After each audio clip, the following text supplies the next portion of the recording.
Buen día, mi nombre es Valentina Toledo, interna de sexto año de medicina y voy a hablar sobre insuficiencia respiratoria.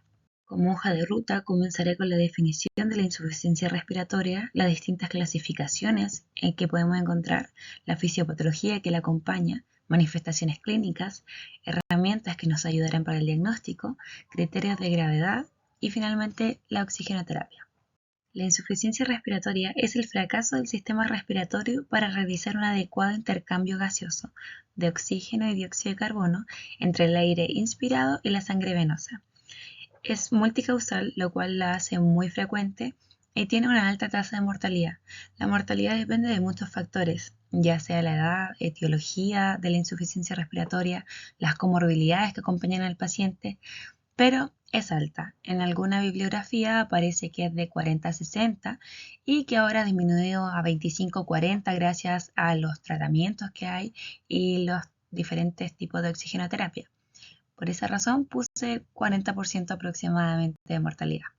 Se puede clasificar en dos grandes grupos, según tiempo de evolución, en donde encontramos la insuficiencia respiratoria aguda y crónica. La aguda es de instauración rápida y no compromete mecanismos compensatorios. En cambio, la crónica tiene una instauración mucho más progresiva, de semanas a meses, y sí incluye mecanismos compensatorios. También se puede clasificar según la alteración gasométrica. Puede ser una insuficiencia respiratoria parcial o tipo 1, en donde solo la presión arterial de oxígeno está disminuida a menos de 60 milímetros de mercurio, pero la presión arterial de dióxido de carbono está normal. O también puede ser la insuficiencia respiratoria global o tipo 2, en donde la presión arterial de oxígeno está baja, pero también tenemos una hipercapnia, con una presión arterial de dióxido de carbono mayor a 45 milímetros de mercurio. La fisiopatología se sustenta en la pérdida de integridad del sistema respiratorio. Debemos recordar que para que esto funcione adecuadamente necesitamos que ocurra una serie de hechos en cadena. Por ejemplo, que existan quimiorreceptores que detecten una disminución de oxígeno en la sangre, que exista un centro respiratorio a nivel del sistema nervioso central que genere la señal para respirar. Necesitamos nervios que lleven este estímulo hacia los efectores, que son los músculos. También necesitamos una estructura torácica adecuada que permita la expansión completa y la ventilación que necesitamos. En este sentido, las causas de hipoxemia se dividen en 5 grandes grupos. 1. Disminución de la presión inspirada de oxígeno. Acá la mecánica ventilatoria está bien, la membrana alveolar también, pero el aire ingresado a los pulmones no tiene la cantidad suficiente de oxígeno. Esto ocurre cuando se está a elevadas alturas o cuando el oxígeno es diluido por altas concentraciones de otros gases, como lo que ocurre en las minas, o cuando el oxígeno es consumido, lo que ocurre en situaciones de incendio. La segunda causa es la hipoventilación alveolar. Esta es toda causa que no permite una correcta llegada de aire hacia los alvéolos. Ocurre por depresión del sistema nervioso central, cuando éste está bajo el efecto de drogas, parálisis del nervio frénico, entre otras, o afectación de los músculos respiratorios, lo que se puede dar en enfermedades neuromusculares, como la distrofia muscular, o alteración en la pared torácica, por ejemplo una escoliosis severa, en donde la caja torácica no se expanda normalmente para ventilar. En este punto vemos que disminuye el volumen minuto. El volumen minuto es el volumen corriente por la frecuencia respiratoria. Y el volumen corriente es el volumen de aire que se inhala y exhala durante cada ciclo respiratorio en condiciones de reposo. La tercera causa es el cortocircuito o shunt arteriovenoso. Esto ocurre cuando la sangre venosa no realiza el intercambio gaseoso y pasa al sistema arterial sin oxigenarse. Ocurre por cardiopatías congénitas, como fístulas arteriovenosas o ductos persistentes, y o enfermedades pulmonares, como la neumonía, en donde el alvéolo se encuentra lleno de contenido y esto dificulta el intercambio gaseoso. Esta causa es la única que tiene mala respuesta a oxígeno. La cuarta causa de hipoxemia es la alteración del BQ. Esta es la causa más común de hipoxemia y hace referencia a cuando hay un desbalance entre la cantidad de aire que llega a los alvéolos, es decir, la ventilación, y la cantidad de aire que alcanza los alvéolos a través de los capilares pulmonares, es decir, la perfusión. Esto lo podemos encontrar, por ejemplo, en el EPOC, en donde constituye una obstrucción crónica de las vías respiratorias y también se involucra un daño alveolar, lo cual afecta la ventilación de ciertas regiones pulmonares. Y la perfusión se mantiene normal. También lo podemos encontrar en el asma, ya que durante las crisis ocurre inflamación y broncoconstricción de las vías respiratorias, provocando una ventilación desigual en los pulmones. Al mismo tiempo lo podemos encontrar en la neumonía, en donde los alvéolos están llenos de exudado inflamatorio, lo que disminuye la entrada de aire a esas áreas, por lo que afecta la ventilación. Sin embargo, la perfusión se mantiene igual. Lo mismo ocurre con el edema pulmonar agudo, en donde hay líquido acumulado en los espacios intersticiales y en los alvéolos, lo que dificulta la ventilación de esas zonas, y el tromboembolismo pulmonar, en donde se ve afectada la perfusión debido a la obstrucción de las arterias pulmonares. Y como quinta causa encontramos trastornos de difusión, en donde se ve alterada la transferencia de oxígeno desde los alvéolos a la sangre mediante la membrana alveolo-capilar, esto debido a un engrosamiento de la misma. Esto puede ocurrir por inflamación alveolar, la cual se da por infecciones respiratorias, lesión pulmonar debido a un accidente, inhalación de irritantes, etc., enfermedades autoinmunes como la artritis reumatoide, el lupus eritematoso sistémico, etc. También se puede encontrar en enfermedades pulmonares intersticiales, que son un grupo de enfermedades que causan inflamación y fibrosis del intersticio pulmonar, dificultando así la difusión de gases. También lo podemos ver en la sarcoidosis, en donde hay una acumulación de granulomas, es decir, células inflamatorias en los pulmones, lo cual hace más grande la barrera alveolo-capilar, es decir, aleja los alvéolos de los capilares, afectando así la difusión. Lo mismo ocurre en el edema pulmonar en fases avanzadas. Las manifestaciones clínicas van a depender del tipo de insuficiencia respiratoria que haya. Como dije anteriormente, habiendo grupos, en una donde se incluía la hipercapnia y en la otra en donde solamente se caracterizaba por hipoxemia. La hipoxemia se da generalmente por la alteración del intercambio gaseoso. Se caracteriza por disnea, taquipnea, uso de musculatura accesoria, cianosis, etc. En cambio, la hipercapnia se asocia más a la alteración ventilatoria y afecta mayoritariamente al sistema nervioso central, causando desorientación, obnubilación, entre otras. Ambas, tanto hipoxemia como la hipercapnia, en fases avanzadas tienden a la hipotensión y a la bradicardia. Respecto a las herramientas diagnósticas, como en todo proceso patológico, es importante realizar una anamnesis completa, detallada, que incluya su clínica, la evolución de la misma, etc. La gasometría arterial nos va a entregar el diagnóstico y clasificación de la insuficiencia respiratoria, con sus 4 parámetros. La presión arterial de oxígeno debe estar menor a 60 milímetros de mercurio para que sea una insuficiencia respiratoria. La presión arterial de dióxido de carbono nos va a indicar si es tipo 1 o tipo 2. La presión arterial de dióxido de carbono tiene valores normales de 35 a 45 milímetros de mercurio. Y el pH bicarbonato nos ayudará para ver si es que se han generado mecanismos compensatorios debido a la insuficiencia respiratoria. La radiografía de tórax nos va a ayudar para la orientación etiológica, ya que estará normal cuando tengamos alguna crisis asmática, inhalación de tóxicos, etc. En cambio, si vemos una opacidad difusa bilateral, nos puede orientar a un edema pulmonar agudo, una enfermedad pulmonar intersticial. Si tenemos opacidades localizadas, nos orienta más a una neumonía. Y también nos sirve para ver patologías extrapulmonares, como por ejemplo una fractura costal o deformidades a nivel torácico. El angio-TAC pulmonar también nos puede ayudar en caso de que estemos sospechando un tromboembolismo pulmonar. Un electrocardiograma será de utilidad para detectar arritmias o hipertrofias cardíacas, las cuales nos pueden causar congestión pulmonar y esta sensación de disnea y esta insuficiencia respiratoria. Y a nivel de laboratorio, nos va a ayudar la hemoglobina y el hematocrito, los cuales estarán bajos si estamos frente a una anemia, leucocitosis y PCR elevada en caso de que estemos en un proceso inflamatorio o infeccioso, Y también cuando estemos sospechando un TEP, el dímero D nos podría ayudar ya que actúa como marcador trombótico. Dentro de las herramientas diagnósticas también encontramos la espirometría basal, la cual es la relación entre el volumen expiratorio forzado en el primer segundo y la capacidad vital forzada.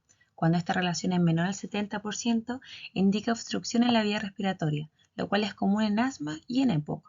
Para diferenciar ambas patologías, es importante hacer una espirometría con broncodilatación, la cual revierte cuando tenemos un paciente asmático.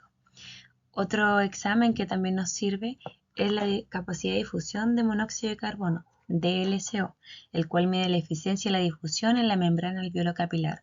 Los valores normales fluctúan según edad, sexo, talla, pero los valores normales fluctúan entre el 80 y 120%. Si esto está reducido, menor al 80%, indica un daño en los alveolos o enfermedades que afectan el intersticio pulmonar, como lo es la enfermedad pulmonar intersticial, fibrosis pulmonar, enfisema, etc.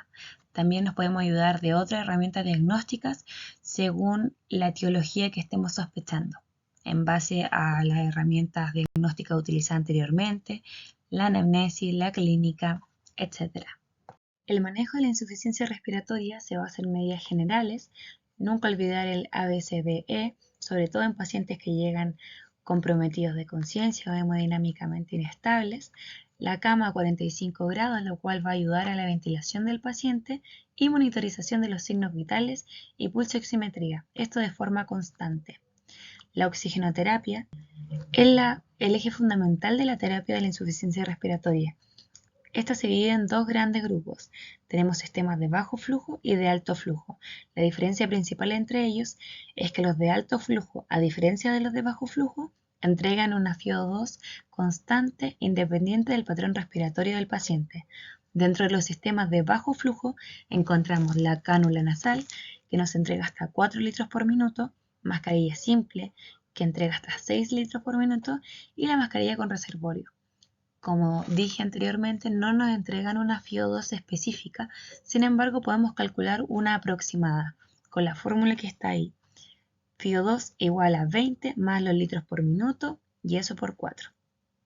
Dentro de los sistemas de alto flujo encontramos la Venturi, que nos da de 4 a 15 litros por minuto. Esta es preferida para los pacientes con EPOC, ya que mantiene una FiO2 constante, pero nos entrega concentraciones de oxígeno no tan elevadas, lo cual puede ser peligroso para ellos.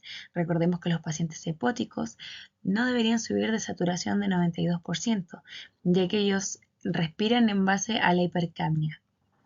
Por lo que si les doy mucho oxígeno, barreré el CO2 de su sangre y no van a generar el estímulo respiratorio, lo cual va a aumentar la falla respiratoria.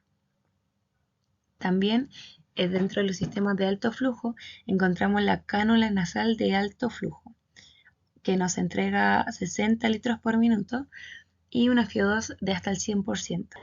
Esta mejora la ventilación alveolar porque arrastra el dióxido de carbono de las vías aéreas superiores, lo cual reduce la reinhalación de este mismo y causa presión positiva en las vías respiratorias. Además, mantiene hidratadas las secreciones, lo que facilita la expulsión de mucosidades. Debido al alto flujo de oxígeno y la remoción de dióxido de carbono, es controversial en los pacientes con EPOC, apnea obstructiva y asma.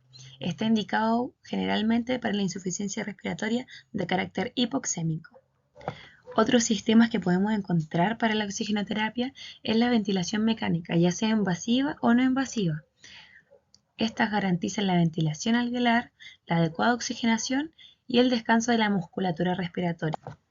La ventilación mecánica no invasiva, a diferencia de la invasiva, tiene la ventaja de que la podemos utilizar con el paciente despierto y no necesita la intubación del mismo. Las indicaciones de la ventilación mecánica no invasiva son exacerbación de EPOC, edema pulmonar agudo cardiogénico, neumonía en pacientes inmunocomprometidos, cuando se desteta un paciente EPOC de la ventilación mecánica invasiva y la prevención post-extubación de la insuficiencia respiratoria aguda en pacientes de riesgo. La ventilación mecánica invasiva está orientada a proteger la vía aérea. Cuando el paciente no puede hacerlo, por ejemplo por estar sedado con bloqueo neuromuscular, por tener hemodinamia inestable, etc. Y para esto se utiliza la intubación endotraqueal. Y también en el manejo involucramos fármacos según corresponda.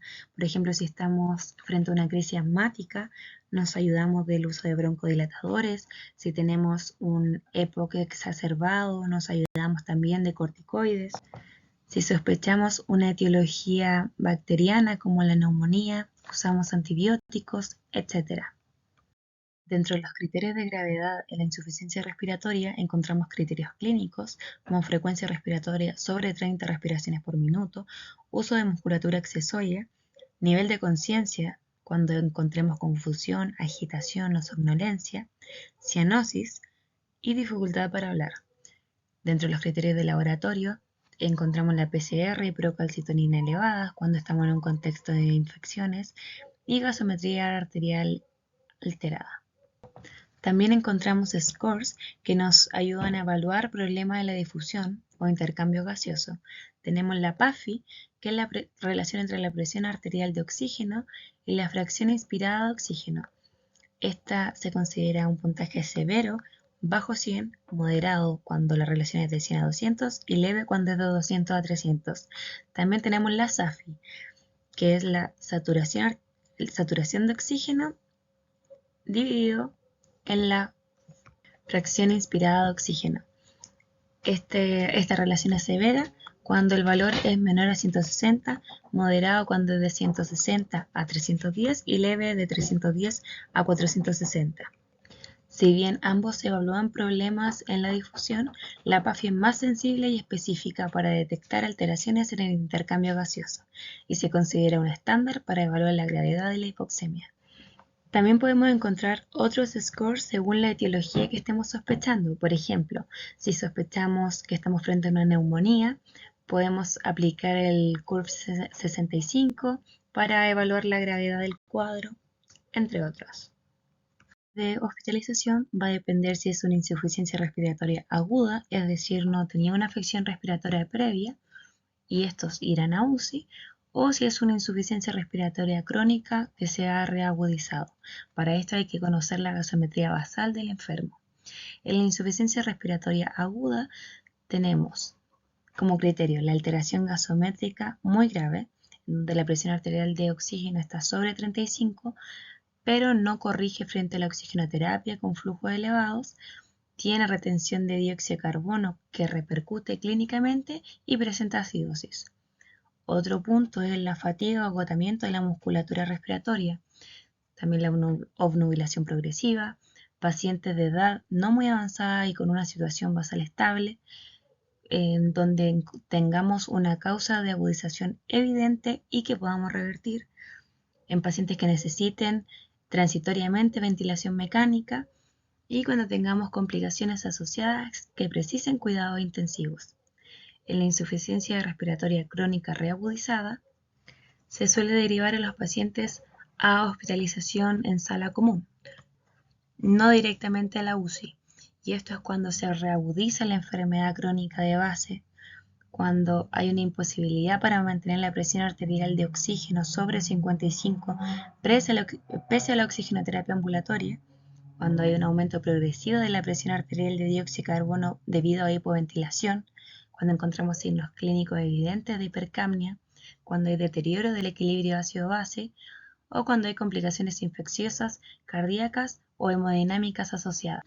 Se preferirá la UCI en pacientes menores a 70 años, pacientes que tengan una causa de la agudización evidente y que ésta sea reversible, cuando tengan de base una buena calidad de vida, cuando sea su primer ingreso, cuando tenga complicaciones que así lo requieran y cuando haya disponibilidad de los recursos y ganas o deseos de este paciente y o de su familia para que ingrese al servicio de UCI.